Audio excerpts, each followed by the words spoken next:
On vous souhaite la bienvenue à ériclateau.com. Dans quelques instants, on vous parle du lancement de l'opération Nez rouge du Haut-Richelieu, mais d'abord, parlons politique municipale, entre autres de l'île Sainte-Thérèse et de l'avenir de la Pinède et de l'ancien camping avec la conseillère municipale Marilyn Charbonneau.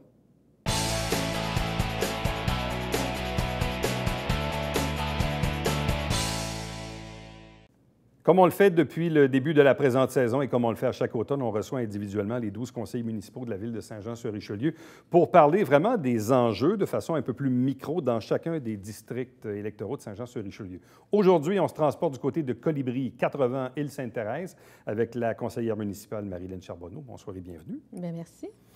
Bon, évidemment, le gros sujet de l'heure, c'est comment on fait pour accéder à l'île Sainte-Thérèse, mais ça, évidemment, c'est pas tant à cause de la ville, plutôt avec Parc Canada qui effectue des travaux quand même assez importants au niveau du premier pont, évidemment, qui est dans le secteur Saint-Luc. Donc, actuellement, les résidents de l'île, les insulaires, doivent utiliser le pont à l'autre extrémité, aux limites de Carignan. Est-ce que ça crée des ennuis pour les citoyens? C'est assez long comme travaux, quand même? Oui, en fait, les travaux ils vont se poursuivre jusqu'au 20 décembre. C'est sûr que ça crée des ennuis parce que ça change, la routine. Ça demande aux gens d'être prêts plus tôt pour pouvoir se rendre à la destination parce qu'il y a des gens, moindrement que tu habites au début de l'île, près du pont numéro 10, on parle d'un détour de pas loin de 8 km. C'est sûr, puis tous les gens de l'île arrivent au même pont. Fait que c'est sûr que ça crée certains inconforts, là, mais il y a quand même plusieurs mesures qui ont été mises en place par la Ville, le MTQ et Parc Canada, parce qu'on se rappelle, c'est des travaux d'abord de Parc Canada. Et on a des gens qui font la circulation le matin, on a installé des stops, on a enlevé les poteaux de la piste cyclable vont être enlevés aussi parce que c'est quand même assez étroit. Puis on surveille ça vraiment de près, là, mais pour l'instant, ça va quand même très bien, là. On n'a pas eu de problématiques majeures. On a constaté, même si c'est peut-être plus la saison comme telle, mais il y a quand même un passage pour les piétons et les cyclistes sur le pont qui actuellement est en rénovation. Là. Oui, absolument. Fait que les gens ils peuvent quand même utiliser pour suivre leur marche, les habitudes, mais c'est sûr que les gens qui vont travailler l'école, etc., bien, c'est moins pour eux, là. Ils doivent utiliser quand même l'autre pont là, qui est près de Carignan. Bon. Il y a eu aussi un certain questionnement ou un enjeu de sécurité publique. À ma grande surprise, on a reçu un communiqué de la Ville nous disant que le fameux gros camion de pompiers à échelle était capable d'accéder à l'île par l'autre pont. Honnêtement, je ne m'étais moi-même pas posé cette question-là, mais il y a des citoyens sur l'île qui avaient des inquiétudes sur les services policiers, ambulanciers, pompiers? Oui, bien c'est sûr, les gens sont habitués d'avoir deux sorties. Hein? Fait que c'est sûr que là, en bloquant une, les gens se sont sentis un peu peut-être coincés sur l'île Sainte-Thérèse. Ouais. Alors, pour être sûr que toutes les mesures d'urgence pouvaient être effectuées. Bon, on a été avec le plus gros camion de la Ville, on l'a fait passer, circuler, tout fonctionne super bien. On a aussi des mesures d'extrême urgence s'il arrivait quelque chose, puis on ne pouvait pas utiliser le pont avec des motos marines. On a des ponts de l'armée qu'on pourrait mettre. Mais tout est là. Puis en fait, il faut se rappeler que, par exemple, l'île des Sœurs, il y a juste un pont. C'est pas une situation particulière à l'île Sainte-Thérèse d'avoir juste un pont. Là. On respecte toutes les normes de sécurité. Même chose à l'île Goyer à Carignan aussi. Absolument. Bon, c'est ça. Oui, tout le monde, la majorité des îles ont seulement qu'une entrée. Mais pour rassurer les citoyens puis pour s'assurer, même que nous, on est capable de dispenser les services de sécurité, on a quand même fait les tests par précaution. Là. Bon. Parlant de l'île Sainte-Thérèse, évidemment, le sujet de l'heure ou l'enjeu de l'heure, c'est bien sûr la fameuse Pinède, l'ancien camping, parce que l'île est quand même assez développée à sa bonne capacité. Il y a plus de 5000 résidents sur l'île Sainte-Thérèse. Il y a une zone aussi qui est protégée par le plan en question, mais il y a encore un potentiel de développement à 2-3 endroits, notamment la fameuse Pinède et le terrain de camping. Où on en est actuellement au niveau du statut de ces terrains-là? Est-ce qu'on peut les développer? Est-ce qu'on veut les développer? On en est où en ce moment? Bien, avant l'arrivée, ces terrains-là étaient identifiés pour du développement. Ouais. En fait, j'ai toujours été contre de développer le camping et la Pinède. Puis, dernièrement, avec le conseil de ville, en regardant aussi la situation là, de la conservation des milieux naturels, on a eu des discussions avec le conseil qui nous a amené à mettre un avis de réserve sur la Pinède des 4 terrains. Ce que ça veut dire, c'est que ça gèle le terrain. Par contre, si quelqu'un l'achetait puis voulait développer, ça ne l'empêche pas nécessairement, sauf que si nous, on décidait d'acquérir le terrain, il n'y aurait pas de recours contre nous. Puis on ne serait pas obligé de défrayer les frais de la demeure. Ça fait que c'est un frein assez important, là, parce qu'en ce moment, il n'y a aucun acheteur pour la Pinède. Là. Puis le terrain de camping, lui, il n'est pas loti nécessairement. En ce moment, il n'y a aucun projet. Il ne pourrait pas être développé. Alors, ça nous laisse quand même le temps de réfléchir à sa conservation. On a eu une rencontre avec les citoyens lundi dernier, je pense il y a à peu près 1 ou 2 semaines, là, où est-ce que les citoyens étaient assez catégoriques sur l'avenir pour eux du camping et de la pinède. Il fallait le conserver puis le mettre en valeur, là. Mais la pinède et le camping appartiennent à qui en ce moment? C'est le même propriétaire. Pour les deux? Pour les deux, oui. Puis c'est un propriétaire qui habite pas nécessairement à Saint-Jean-sur-Richelieu, là. Okay. C'est une famille qui sont un peu dispersées à travers le globe, là. Et est-ce que cette famille a déjà fait part de leurs intentions quant à ces terrains-là? Est-ce qu'ils veulent les développer? Est-ce qu'ils veulent les vendre? Est-ce qu'on le sait, ça?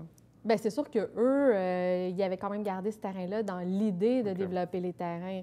Maintenant, c'est à la Ville de prendre la décision, parce que même si tu as des terrains, c'est la Ville ultimement qui a le dernier mot, puis c'est à nous à se pencher là-dessus. Donc, pour les 4 terrains de la pinède actuellement, avis de réserve de la Ville. Absolument, oui. Jusqu'à temps qu'on en décide autrement? Oui. En fait, c'est juste à temps qu'on prenne la décision. Là, ce qui a été prévu... De les acheter ou d'autoriser un développement. Ou d'autoriser un développement. Mais là, on est en train de faire une révision pour une 3e phase du plan de conservation. Donc, notamment ces terrains-là et d'autres terrains à la Ville de Saint-Jean-sur-Richelieu pourraient être inclus dans ce... Et votre souhait, c'est que ces terrains-là soient inclus dans le futur plan, c'est ça? Il faut absolument qu'ils soient inclus. C'est d'une beauté extraordinaire, puis c'est le poumon de l'île, hein. Il n'y a pas d'autre milieu ailleurs. Et même l'ancien camping, actuellement, est-ce qu'il est zoné de manière à ce qu'il pourrait être développé? S'il y avait des lots, là, évidemment, on s'entend, là? Oui, il n'est pas zoné conservation, là. Okay. Donc, il pourrait l'être. Il pourrait l'être, mais il faudrait qu'il passe toutes les étapes du conseil municipal avant d'en arriver là. Bon. Ce qui est un travail assez long et laborieux, là. Et tout ceci, là, on est à mi-mandat actuellement. Est-ce que vous pensez que d'ici la fin du présent mandat, on va savoir un peu plus, disons, les intentions du Conseil quant à ce secteur-là de l'île Sainte-Thérèse, ou si même c'est quelque chose qui va prendre plus de temps? Bien, en fait, ce qui a été discuté avec le Conseil, puis ce qui a été dit lundi avec les citoyens, c'est qu'on allait ouvrir le plan de conservation, le directeur de l'urbanisme allait nous revenir en décembre, puis on allait faire une consultation plus grande tout de suite après les fêtes pour prendre une décision rapidement, puis on l'espère, avant le prochain été, là.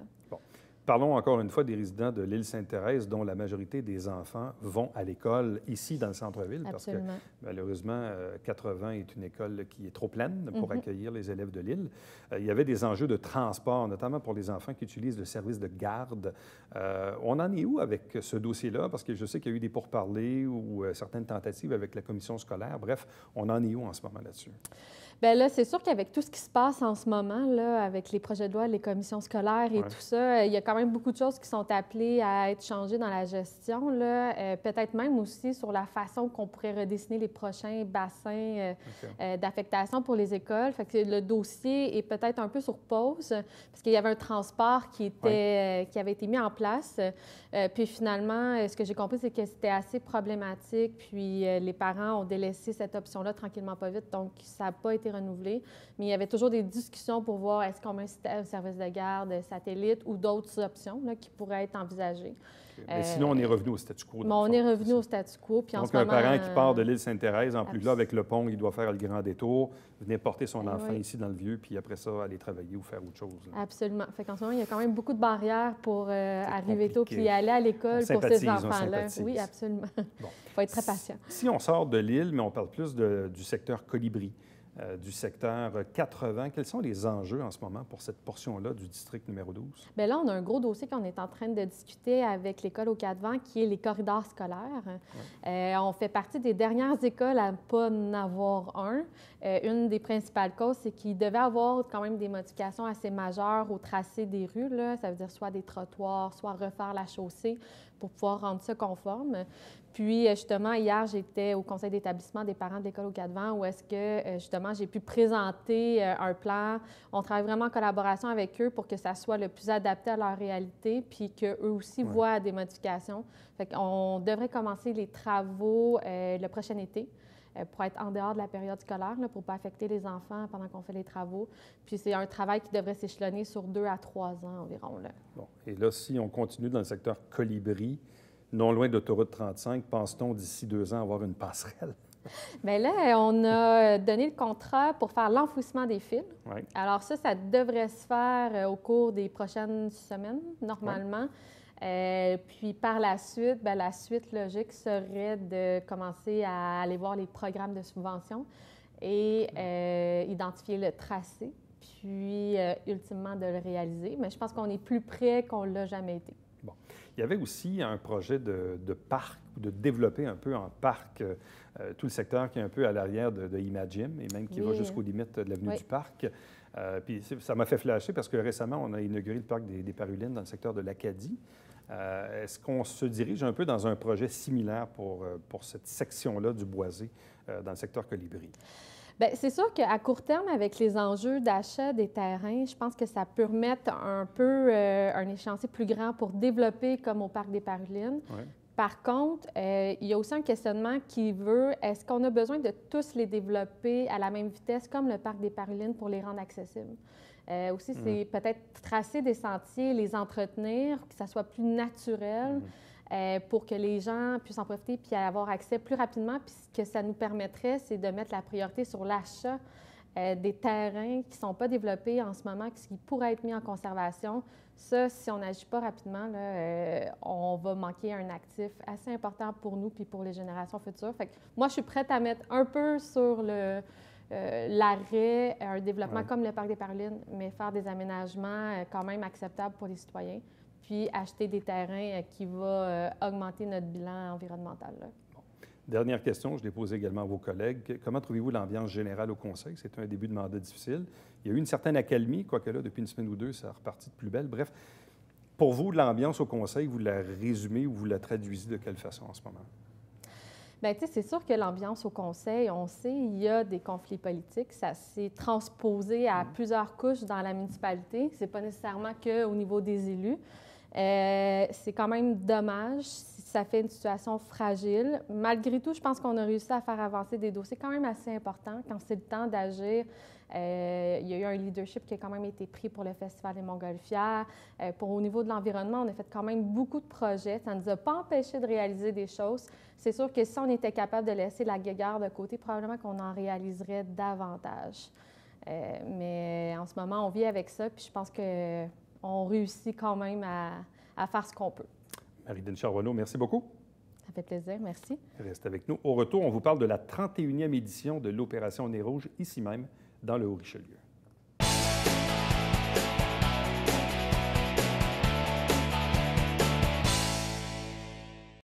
Mesdames et messieurs, bonjour et bienvenue à la Justice entre nous. Mon nom est Serge.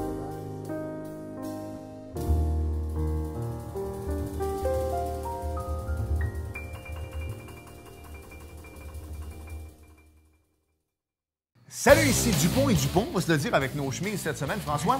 Mais on parle entre autres des 12 travaux de Marc-André. Oui, avec Marc-André Payet et on reçoit également Karine Boudreau de l'Étoile Centre de pédiatrie sociale. Une émission qui va droit au cœur. Oui. Manquez pas ça.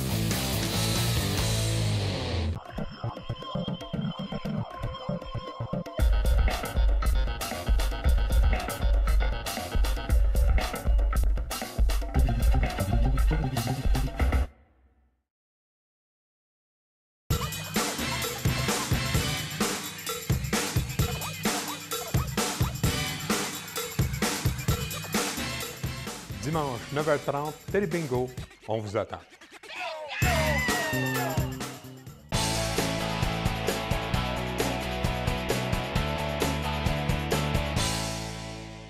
Salut, je suis très heureux d'être le porte-parole de l'Opération Nez Rouge.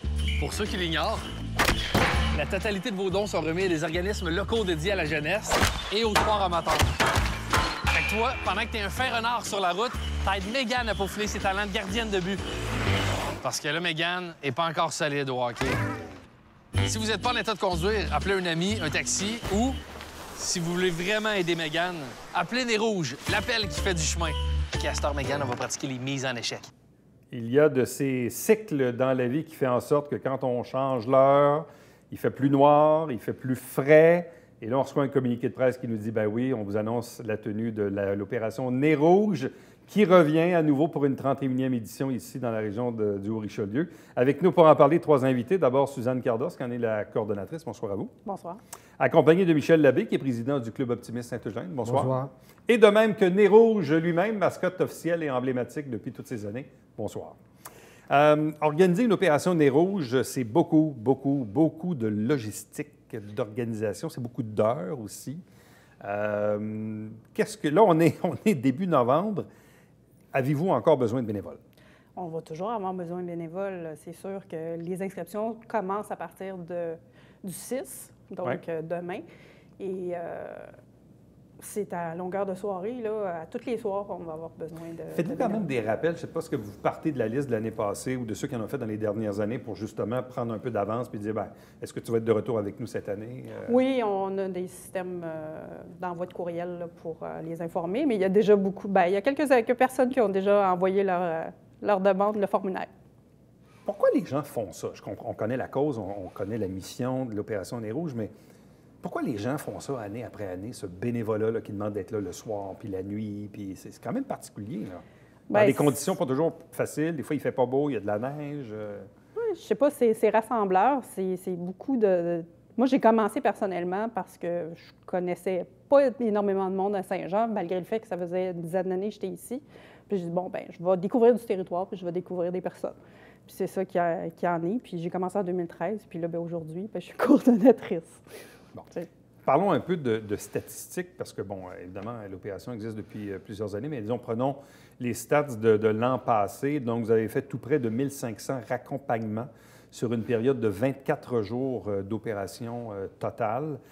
On parle de tout près de 900 présences bénévoles pour un total de 384 personnes inscrites. Donc, il y a 384 personnes qui ont été présentes 881 fois. Fait que ça veut dire que les gens ont fait une moyenne ou un minimum de 2 jours. Oui. C'est quand même beaucoup, là. Il y en a qui font tous les soirs, comme moi. Oui, là, vous avez oui, ça, c'est... Mais on a d'autres personnes aussi, là. Je ne suis pas toute seule à faire ça, là, mais on a d'autres personnes qui font ça tous les soirs. Mais c'est quand même intéressant. Donc, c'est une moyenne intéressante. Donc, en moyenne, les gens font au moins 2 jours de bénévolat durant le mois, là. Mais c'est pas rare qu'on entend « Ah, bien, on a fait une soirée, mais on va revenir. On pensait juste en faire une. » Puis, ils aiment l'ambiance, ils aiment l'équipe.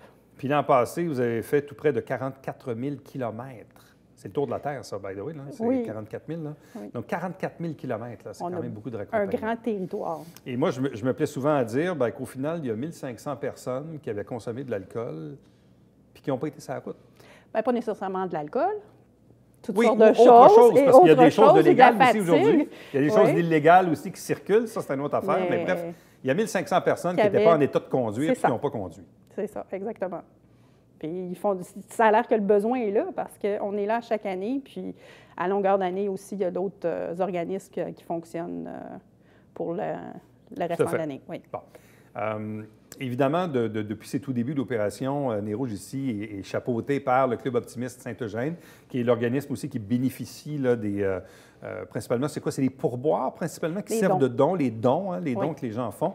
Donc, au final, donc, le Club Optimiste a recueilli quand même tout près de 32 000 l'an passé. 32 000 c'est quand même beaucoup d'argent pour une organisation comme la vôtre. C'est utile d'avoir ces sous-là. Oui, mais nous autres, c'est un organisme à but non lucratif. Oui. Puis surtout, on aide les jeunes, on va dans les écoles, surtout les écoles primaires.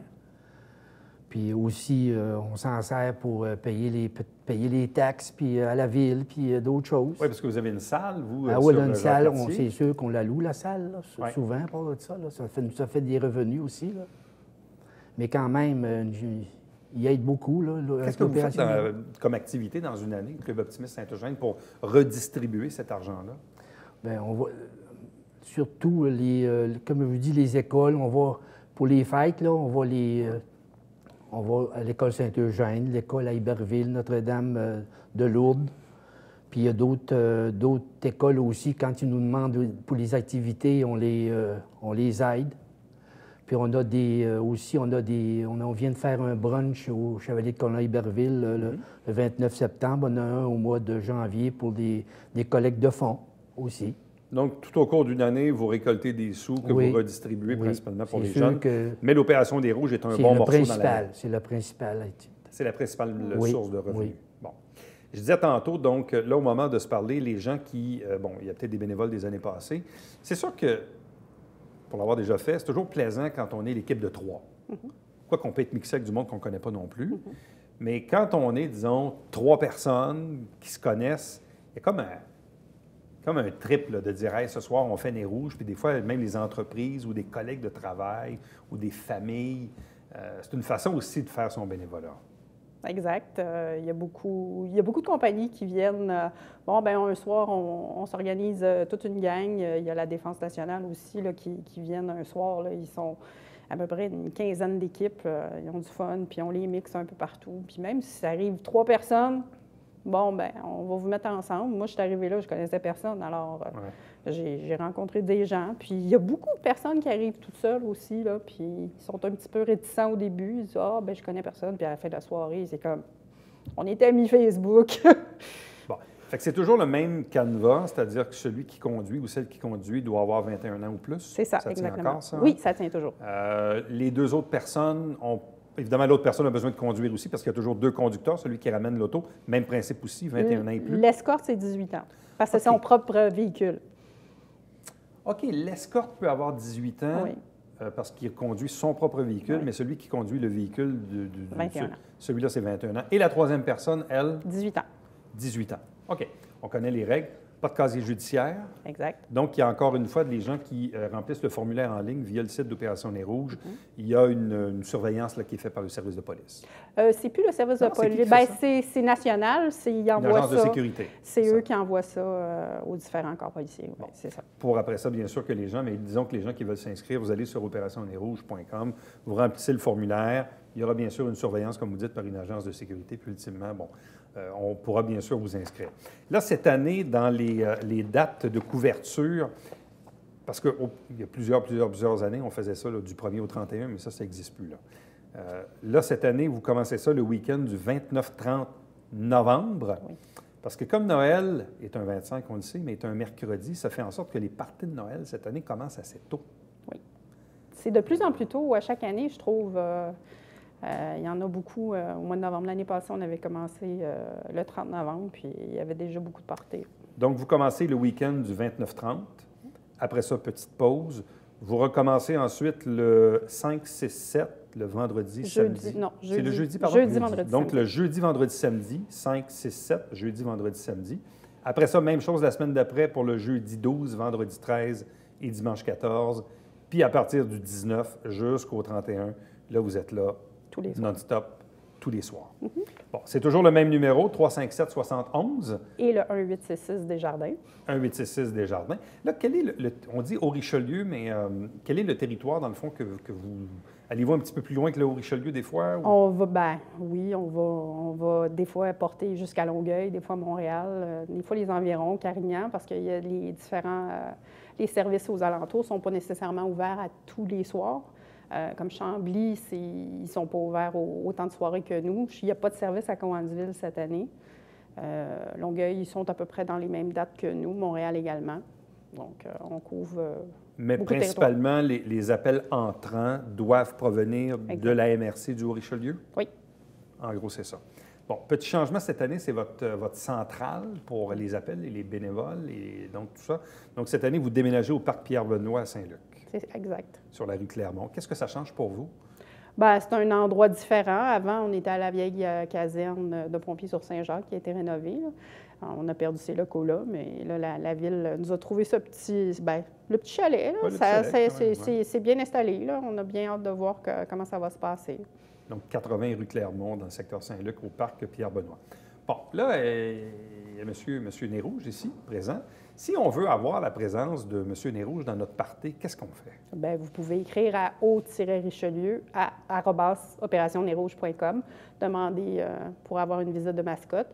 La mascotte sort les vendredis et samedis avec l'équipe promo et l'équipe de mascotte. Bon. Et la présence de Nez Rouge dans un party, dans un bar, qu'est-ce que ça provoque quand il rentre dans un lieu? Même juste se promener sur la rue principale, ça provoque beaucoup de changements. Même, ça réveille un peu les jeunes de « Ah, bien, je prendrai pas mon auto, finalement, on va faire un petit appel. » Donc, ça fait changer. Comme disent les franglais, c'est un wake-up call, c'est-à-dire qu'on voit Nez Rouge, évidemment, l'emblème est connu, donc ça nous rappelle que C'est vrai. Mais en même temps aussi, c'est parce qu'on dit, bon, durant l'année, puis c'est correct, il y a d'autres services, et tant mieux d'ailleurs, et tant mieux. Mais quand on arrive dans la période des fêtes, évidemment, il y a plus de demandes. Donc, la présence de nez rouge, puis visiblement, les stats le prouvent, là, est encore très utile. Là. Oui, toujours. Ça va toujours être, selon moi. Là. Je me rappelle la première année que ça avait commencé, 86, 87, j'étais au cégep, puis je disais, c'est un besoin, c'est un besoin. Là. Il y avait beaucoup de parties, puis tout ça, puis on a bien vu que le besoin a toujours été là d'année en année. Commanditaire, supporter, ça aussi, ça fait partie de l'équation. Est-ce que ça va de ce côté-là? Oui, on est toujours en recherche de commandites. Là. On fait des suivis présentement. Les lettres ont été envoyées, puis on essaye d'avoir encore. Là. On a besoin d'un budget d'opération, c'est normal. Puis on a des commandites pour des bonnes soupes le soir et tout ça. Là. On continue en ce sens. Alors donc, 31e édition de l'opération Nez rouge du Haut-Richelieu qui commence le week-end du 29-30 novembre et ensuite le 5-6-7 décembre, 12-13-14 et du 19 au 31 en continu. 357-71, ça évidemment c'est le numéro local. Pour devenir bénévole, vous avez l'adresse au bas de l'écran également pour soumettre votre formulaire. C'est le temps de le faire ou encore de réserver ici M. Nez rouge ici présent. Et tout ça bien sûr avec l'organisme porteur qui est le Club optimiste de Saint-Eugène représenté par M. Labbé qui ultimement va en récolter les profits, les dons. Et donc les dons c'est toujours à la discrétion des gens. Donc quand les gens ont un raccompagnement, on les invite donc à faire une donation. Exactement. S'ils peuvent, ils peuvent. S'ils ne peuvent pas, mais c'est un service gratuit. C'est un service. À vous trois, merci infiniment. Merci. Merci. Bienvenue. Restez avec nous. Au retour, on vous présente le Babillard quotidien.